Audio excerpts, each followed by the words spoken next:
नमस्कार। दीपावली शुभ अवसर रे मु आपण मानक समस्त को शुभेच्छा जनाऊँ, शुभकामना जनाऊँ।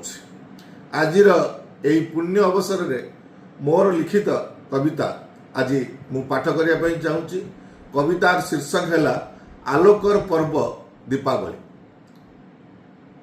तेबे आसंतु सुनिबा कविता आलोकर पर्व दीपावली। अज्ञानर अम्मा अंधकार भेदी अधर्मर उत्पीड़न पथ रुंधि विस्तारित करी सत्यर परिधि आसी अच्छी दीपावली। चौदिग आज आनंद मुखर प्रति पुरे जले दीप आलोकर आवाहन करे किए लक्ष्मीकर किए पूजु थाए काली किए पूजु थाए काली। सुसज्जित देख मंदिरर द्वार सुसज्जित देख मंदिरर द्वार शुभे मंत्र ध्वनि वज्र गंभीर हृदय रे जागे शांति और प्रेमर नव आशा उद्दीपना प्रतिटी प्रांगण नगर तोरण प्रतिटी गृहर कोण अनुकोण जलुछि दीपाली करी आमंत्रण सुख शांति संभावना।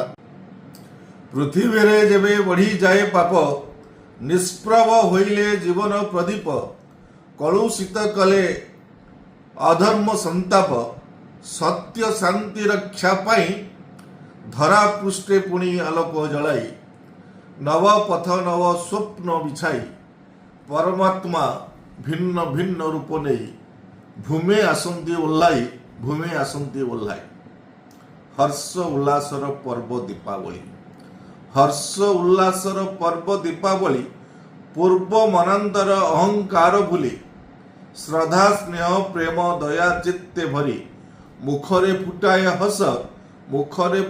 हस आलोक सजारे हसे धरा राणी आलोक सजारे हसे धरा राणी आकाशे आतस बाजीर रोषणी नववधू परी साजिछि विपणी मोहुची जनमानस। आज ये पवित्र शुभ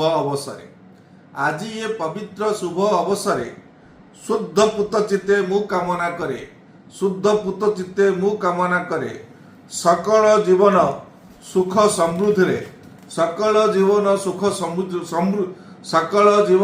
समृद्धि रे होई थाउ परिपूर्ण जलु एक दीप दयार आलोके संसारे न रहू केही शोष भोके मजी थांतु सर्वे आनंद पुलके सत्यर हेउ प्रकाश। धन्यवाद। नमस्कार।